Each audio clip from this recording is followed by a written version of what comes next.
I've always maintained that 2024 was going to be a crazy year, but whoever could have thought that you would have Larry David, the creator behind Curb Your Enthusiasm and Seinfeld, would get into fisticuffs opposite Elmo? Yeah, what? All right then. All right then. So this went down a couple of days ago, right? What pushed Larry David to throttle Elmo? The comedian explains. What? What? Okay. It was a rough week for Elmo, and it'd be even more rough for any of us if we ended up hearing anything from Seth Meyers, but I will save us all from that. At the end of January of 2024, the lovable Sesame Street monster posted on X asking everyone how they were doing, and the answers were brutally honest to say the least. January? Like outside of YouTube being a little bit floopy, that was great. I had a great January. Hopefully your guys' was equally fantastic. In the last week, while still processing the collective trauma dump filling his replies, Elmo went on today to talk about mental health and to check in with everybody's file. Yeah, okay, I would go over there and smack some common sense into Elmo.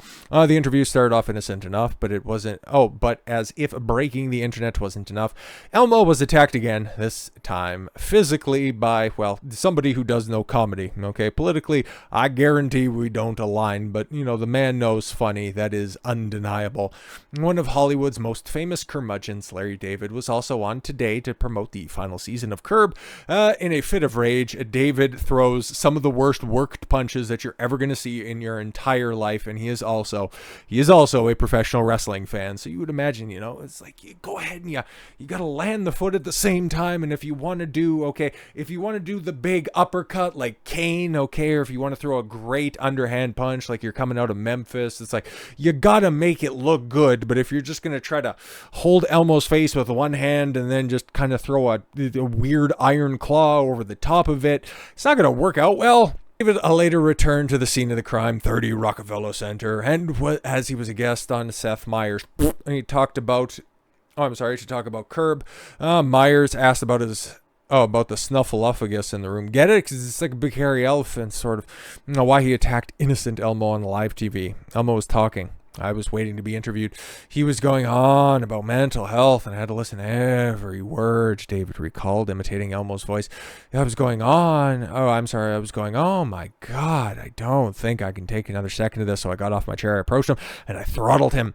Even though he apologized to Elmo on today for attacking him, David revealed to Myers that the above interview clip and that he would do it again. Exactly, man. If given the opportunity, I'd beat the brakes off of Elmo again because I know funny, but somebody who doesn't know funny at all, and somebody who actually thought that this was a total work and reprehensible, and why I took a couple of days to report on this, mostly because I thought that this had to be a work, right? Like that Larry David, professional wrestling fan, he was throwing shoot punches. This is on television. It involves Elmo. It's like, this is a work for the world to see. This was an attempt to go viral. It did go viral. But it takes one of the most insufferable people on earth, not just lefties, not just, internet personalities, but Wil goddamn Wheaton, who has been a laughing stock to a majority of people ever since he was brought on the scene and really repopularized after the Star Trek run. Obviously, Wesley Crusher and all that crap. Okay, that's its own bag of tricks, and people despise them for that, but really getting resurrected as a foil to Sheldon in The Big Bang Theory, which I can't believe I remember, but you guys likely do as well in some form or fashion. But Wil Wheaton was an insufferable character on that, and, his real-life persona is actually worse because he took offense to Elmo getting beat up on television. Like, what are we doing? Star Trek actor Wil Wheaton has bizarre meltdown over Larry David's attack on Elmo. Like I said, I thought this was also a shoot, but I thought this was also a work, but brother, she was a shoot all along. Appalling, unforgivable, despicable. I could hear him clutching onto his lapels of his wife's boyfriend for security. No, you read the headline right. Due to some very clearly unresolved personal issues, Larry David's recent attack of Elmo on live television draw an explosive and legitimately angry reaction from Star Trek Critical Role woke lefty Wil Wheaton. But there he is right there, Larry David attacking Elmo and then later going on to apologize. But Wil took to Facebook like a perturbed Karen and unleash this rant that is so goddamn unhinged. I don't even know what to do with it. So we're just going to go ahead and read it. And oh boy, she's quite like our girl Wil over here really had a lot to say. Look at that. Look at that. That's crazy. So, okay, got to get into character for this one. Okay. He's a thespian, so I shall go ahead and get into character for this. Okay. Roll the shoulders. I need to go ahead and, just hold on to myself and shiver with anger, but okay, we're good. So I heard about Larry David assaulting Elmo on live television. Not live, but live. But I didn't watch it until now because I knew it would upset me. Holy shit. It's even worse than I thought. What the fuck is wrong with that guy? Elmo is like the best friend to multiple generations of children in the Sesame Street universe. Elmo is a child. So what, Will, you want to fuck him? Who is currently putting mental health and caring for others in the spotlight. And Larry fucking David did that and thought it would be funny? What an asshole. What a stupid, self-centered, tone-deaf asshole. Look in the fucking mirror, my guy. Full disclosure, at the time when I was growing up, my dad would grab me and, oh my god, let me make this all about my own childhood trauma by the shoulders and shake me. Well, he screamed in my face. Well, there should have been a dryer involved, and you know what, maybe your dad was also as weak-wristed as you are. He was also out of control, always in a furious rage, and was terrifying. Let's just go back and check once again just how terrified and terrifying Larry David with his horseshoe baldness and being in his mid to late 70s is. It's like, you know what, another thing, like if Will wants to go ahead and bring this up as well, like what a pathetic father Elmo has as well, because that's apparently Elmo's dad, which even back when I was watching Sesame Street like 30 years ago, I didn't remember Elmo had a dad. But hey man, at least there's a character on television that does have a dad, but he is kind of weak and ineffectual because he didn't even fight back for the honor of his son. Like, what the hell? Yeah, he's out of control in a furious rage and always terrifying. I'm a 51-year-old man is subjective in this case, and my heart is pounding right now. Oh my god. It's probably not the only thing getting pounded right now as you're writing this, recalling how I felt when I was a little boy who loved Grover. Didn't Grover come out as being non-binary? Interesting. The way today's kids love Elmo. Do kids actually love Elmo? Because like the height of Elmo is Tickle Me Elmo. Speaking of shit from way back in the cut. This is so appalling, unforgivable, a despicable act hits more than one raw nerve for me. What else did it hit, Will? I don't need to get any more graphic. And I'm going to say what I wish I'd been able to say when this sort of thing happened to me. Larry David, this was not okay. And your obviously insincere apology. Yeah. Because it was a joke. Everybody involved knew it was a joke. He's a comedian. Elmo's supposed to be a part of a kid's cartoon, which is supposed to be humorous in nature. My God. Like I said, man, I thought that this was just all a big joke until we realized that, oh, Wil Wheaton, oh, he's the joke. First of all, you aren't even in the segment, but you just decide to barge in and draw focus because why? Somebody else who's an obvious narcissist, you should be able to relate to said situation.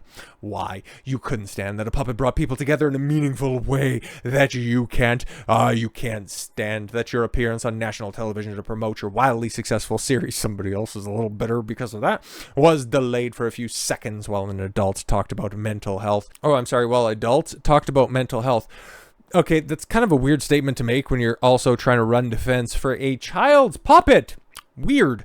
You wanted to manufacture a viral moment. Congratulations. And you're not trying to do the same thing? No, but I actually think he's sincere. So I guess, this is, we just caught a lol cow out in the wild, folks, where everyone gets to see what an asshole you are. Well, they'll tune in and watch you portray an asshole in the last season of your show. Is he doing PR for Curb? Like, the show doesn't really need it, but okay.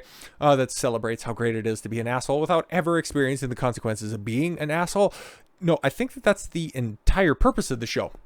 Anyways, I really want to know what raced through his tiny little mind. No, you better not continue down this path, because if you criticize Larry David, you could end up getting that old scarlet A on your jacket, because Larry David, he's one of them boys. And why? There is no voice or person who spoke up to stop him from expressing violence towards a children's puppet. No, it was just adults talking. Some toy-based life form previously told us that.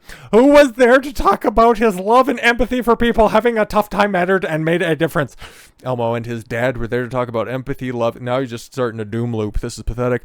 Love and kindness and caring for each other. Larry David was there to promote, yes. The final, thank God, maybe he'll go away now. That's copyright infringement. Season of a television series like Read the Room, Dickhead. Likewise, that isn't always about you being the center of attention and understand what's happening at the moment. Fucko. Oh, wow, language. Did you get kissed by your uncle with that mouth?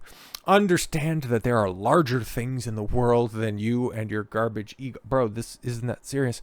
You know who is watching the Today Show with their parents? Kids who also watch Sesame Street. And yeah, if they're growing up, they're probably kids that also unironically fight each other. Like, come on now. In a meaningful and caring way. Like, fin tumble, whatever, man. Elmo is an avatar for children all over the world. Children who are too small to understand Elmo is a puppet. Oh my God. I thought I was going to read this line by line, but this is so insufferable, and he's just clearly repeating the same points over and over again. I can see why he didn't make it in the writer's room in Hollywood, Will, because you clearly need an editor. Elmo inspired a deeply meaningful and important moment to the collective. Oh my God. Here we go. Elmo is a beacon of hope against the Orange Man. Think that I'm joking? Elmo inspired a deeply meaningful and important moment of collective support among disparate people who have been struggling through the traumas of a pandemic, daily mass shootings, the rise of fascism, and everything associated with Trump's violence and cruelty. Oh, it's complete. I love it. Whenever you see a celebrity meltdown, you could just go ahead and pull out the bingo card, and that one right there, you heard American fascism, check. Pandemic, check. Mass shootings, Second Amendment, check. And Orange Man, ding, ding, ding, ding, ding. Well, that one's a free space, actually. And a shitty idiot. Oh, he's been a fucko, an asshole, a dickhead, and now a shitty idiot. Somebody busted out their very hurtful thesaurus. I thought we were supposed to be hurtful, Will. Come on. Couldn't leave it alone for some reason. He had to indirectly tell everyone who opened their hearts to a Muppet that they were stupid. You're stupid. I could hear him just, throwing his little slaps across to his partner. Oh my God, he's being so stupid. Larry David strikes me as a person who mocks and belittles people who are vulnerable and sensitive. He's a funny comedian and enjoys being cruel. Again, a W, because he feels untouchable. I don't really think so. It's kind of a lot of self-deprecation in his comedy if you haven't been paying attention. Maybe I'm wrong. Yeah, you are. But that's who I see whenever I can't find the remote and he's on my television. It also speaks to you for still watching television. By contrast, Elmo and the Muppets teach and model to children all over the world that kindness and empathy aren't weak or stupid or any of the other things like Larry David and my dad think they are. Yeah, guys, come on. If we had more Wil Wheatons out there in the world and not, fathers instilling in some good values into their kids, what kind of a horrific world would we have? I hope that when the dust settles, Larry David's appalling behavior will be a footnote to a larger story about how, just for one day, a Muppet made a difference and helped millions of people who are struggling to feel a little less alone. A man who would belittle and mock that isn't much of a man at all. Shame on you, Larry David! The fact that 7.6 thousand people liked that, the original post is not getting ratioed, well, it just kind of speaks to the popularity or the waning popularity of Facebook. I mean, man, you really cultivated yourself a little echo chamber right there. But those are always the people that just look out there into the rest of the world. People out there touching grass and living a full and fulfilled life. Oh, you guys are you're just a part of the big Trump mind virus. You're just part of the collective, you maggots, you chuds. But he followed up his screeching post. Listen, if you're here to dismissively blather on about how I can't take a joke or how it was just a joke, I'm too sensitive or whatever else comes for your bag of invalidation, please just leave. A lot of us who have the same visceral reaction to a grown man putting his hands on a child almost 4 years old. No, it was just adults talking about mental health in anger without consent and then laughing about it all share an experience. So he's just doubling down on all this stuff. And when you say your shitty little toxic and cruel thing, when you reduce the whole thing, yeah, like saying that somebody is just a shit dick or a dickhead or an asshole or whatever else you were calling everybody else. Oh no, but that's fine because you're standing up for the kid. Huh? It hurts this all over again. Are you really someone who just wants to hurt another person simply because you can? Well, I've read enough of the just never-ending social media screeds, and do I want to hurt somebody else simply because I can? Not normally, but in your case, I just might be convinced to make an exception. So with all that said, thank you all very much for the gift of your time. I've been Don Consuelo. I want you to follow your gut and get after it. Take care, everyone.